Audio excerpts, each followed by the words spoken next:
वर्ष 2023-24 के बजट पर बोलने का मौका दिया, बहुत बहुत धन्यवाद। 10 फरवरी को माननीय मुख्यमंत्री जी ने वर्ष 2023-24 का बजट पेश किया। राज्य सरकार के पिछले 4 वर्षों के बजट की तरह यह बजट भी घोषणाओं का बजट साबित हुआ। 4 वर्षों का पर्याप्त समय मिलने के बाद में भी सरकार अपनी 4 वर्ष की जो घोषणाएं थी उनको धरातल पर नहीं उतार सकी। तो अब तो सिर्फ 8 महीने बाकी रहे हैं। ये घोषणाएं कैसे धरातल पर उतरेगी, ये चिंता का विषय है।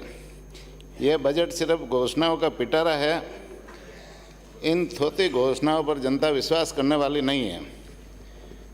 पिछले मुख्यमंत्री जी के पिछला जो कार्यकाल था 2008 और 2013 के वर्ष में भी इसी तरह से अंतिम वर्ष के बजट में मुख्यमंत्री जी ने रेवड़ियाँ बांटी थी, लेकिन वो भी धरातल पे नहीं उतरी थी।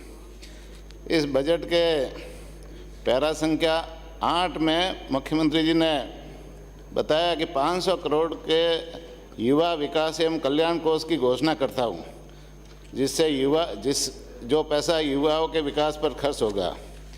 सभापति महोदय जी, मैं आपके मार्ग पर सरकार से निवेदन करना चाहता हूँ कि युवाओं को रेवड़ियाँ बांटकर देश के भविष्य को कमज़ोर नहीं करें। आप तो सिर्फ राज्य सरकार के सभी विभागों के जितने पद रिक्त हैं, उन रिक्त पदों पर भर्तियाँ निकाल करके बिना पेपर लीक किए ईमानदारी से परीक्षा करवाए और सारी नौकरियाँ उन युवाओं को दे दो, तो निश्चित रूप से युवाओं का भला हो जाएगा। आज अपन डीजल पेट्रोल की बात करें तो राजस्थान के लोग जब गुजरात में जाते हैं, हिमाचल प्रदेश में जाते हैं, मध्य प्रदेश में जाते हैं, उत्तर प्रदेश, कर्नाटक, आसाम या देश के अन्य प्रदेशों में जाते हैं, तो वहाँ डीजल और पेट्रोल 10 से 14 रुपये तक कम में मिलता है। तो गुजरात में टैक्स कम है, दूसरे स्टेटों में टैक्स कम है, राजस्थान में टैक्स कम है। तो इस बजट में जनता आस लगाए बैठी थी कि राजस्थान के जो मुख्यमंत्री है वो इस बजट में डीजल और पेट्रोल पर वेट कम करेंगे तो निश्चित रूप से हम लोगों को फ़ायदा मिलेगा। लेकिन बजट में वेट घटाने का कोई प्रावधान नहीं किया, इससे जनता को निराशा लगी है। मैं सभापति महोदय जी, माननीय मुख्यमंत्री जी से भी निवेदन करना चाहता हूँ कि आम लोगों को फ़ायदा देने के लिए ये वेट दोनों डीजल और पेट्रोल पर घटाए तो निश्चित रूप से जनता को फ़ायदा मिलेगा। आज पूरे देश में सबसे ज़्यादा महंगी बिजली राजस्थान में है।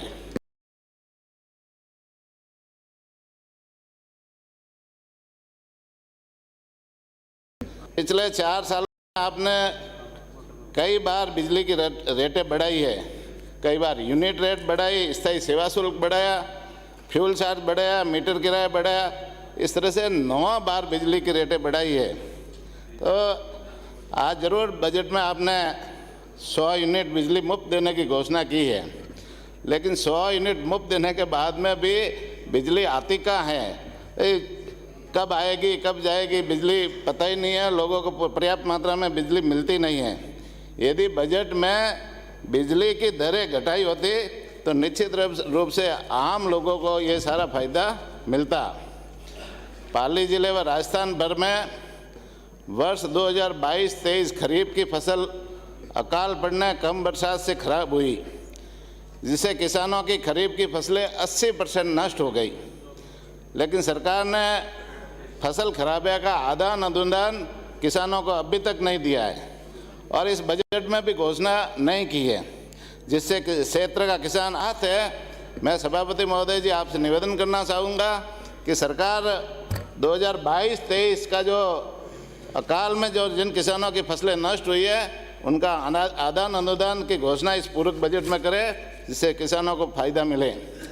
इसी तरह वर्ष 2022-23 में रबी की फसल में पिछले महीने में ये भारी बरसात हुई थी। पाली, जालौर, सिरोही सहित पूरे राजस्थान भर में बरसात हुई और रबी की फसलें पूरी तरह से नष्ट हो गई है। उनकी गिरदावरी करवाए और किसानों की जो फसलें नष्ट हुई है उनका भी आदान अनुदान शीघ्र उनको देने की व्यवस्था करावे। इस बजट में कहीं भी आदान अनुदान किसानों को देने की घोषणा मुख्यमंत्री जी ने नहीं की है, तो निश्चित रूप से पूरक बजट में किसानों का आदान अनुदान देने की घोषणा करावी, जिससे उनको भी फायदा मिले। सभापति महोदय जी, आदिकाल से अपनी आजीविका चलाने के लिए खुले आसमान के नीचे मिट्टी की ईंटें, खिलौने, बर्तन, मटके, मूर्तियाँ, दीपक इत्यादि सामग्री बनाने का कार्य कुमार जाति के लोग करते आ रहे हैं। कई बार बेमौसम बरसात आती है, जिससे खुले आसमान में के नीचे मिट्टी की ईंटें व विभिन्न प्रकार की सामग्रियां बरसात के पानी से नष्ट हो जाती है और वो पानी से भीग करके खराब हो जाती है, गल जाती है।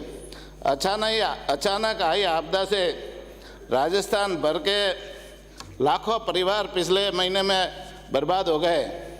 तो मैं ऐसे परिवारों को राहत देने का इस बजट में कोई प्रावधान सरकार ने नहीं किया है। मैं सरकार से आग्रह करूंगा कि पूरा राजस्थान भर में सर्वे करा करके इस में जिस तरह से किसानों को आपदा में मुआवजा देने का प्रावधान है, उसी तरह का प्रावधान इन लोगों को भी करके उनको मुआवजा देने की व्यवस्था करावे और पूरक बजट में उनकी घोषणा करावे, जिससे ऐसे वर्ग को भी फायदा मिले। मैं सभापति महोदय जी, पिछले जो 3-4 साल में बजट मुख्यमंत्री जी ने पेश किए, उसमें से कई घोषणाएं हैं जिन्होंने जो पूरी नहीं हुई है। मेरे विधानसभा क्षेत्र में भी कई घोषणाएं पूरी नहीं हुई है। आज जैसे विकास पथ की घोषणा की थी, तो मेरे विधानसभा क्षेत्र में एक भी विकास पथ नहीं बना है। मिनी विकास पथ की भी घोषणा दूसरे बजट में की थी, वो मिनी विकास पथ भी मेरे विधानसभा में कहीं भी नहीं बना है। मोहल्ला क्लिनिक की घोषणा की थी, वो मोहल्ला क्लिनिक भी मेरे विधानसभा क्षेत्र में कहीं पर भी नहीं खुला है। जवाई क्षेत्र को पर्यटन क्षेत्र में विकसित करने की घोषणा की थी, लेकिन 3 साल बीत जाने के बाद में भी अभी तक जवाई क्षेत्र में एक भी पैसा वहाँ पर नहीं लगा है। तखतगढ़ में कन्या महाविद्यालय खोलने की घोषणा की थी, जरूर कन्या महाविद्यालय खुल गई, एक प्राचार्य लगा हुआ है, बाकी सारे के सारे पद अभी रिक्त है, वहाँ पढ़ाने वाला कोई नहीं है, उल्टा उन विद्यार्थियों के साथ अन्याय हो रहा है। तखतगढ़ में इसी तरह से उप तहसील की घोषणा की थी, लेकिन उप तहसीलदार के अलावा वहाँ कोई पद, पूरा के पूरे पद खाली है, जिससे लोगों को पूरा लाभ जो मिलना चाहिए वो नहीं मिल रहा है। प्रत्येक तहसील हेडक्वार्टर पर नंदीशाला खोलने की घोषणा की थी, मेरे विधानसभा क्षेत्र में एक भी नंदीशाला अभी तक नहीं खुली है। प्रत्येक ग्राम पंचायत हेडक्वार्टर पर जो पशु चिकित्सालय खोलने की घोषणा की थी, 4 पशु चिकित्सालय मेरे विधानसभा क्षेत्र में खोले गए, लेकिन पशुधन सहायक आज तक भी वहाँ नहीं लगे, जिससे लोगों को फायदा उसका नहीं मिल रहा है।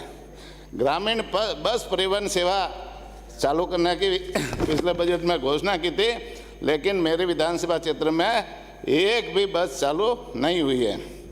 कृषि के कनेक्शन देने की भी पिछले बजट में 22 फरवरी 2022 तक जितना भी कृषि कनेक्शन है उनको देने की घोषणा की थी, लेकिन मेरे विधानसभा क्षेत्र में अभी 2015 तक के भी कनेक्शन नहीं हुए।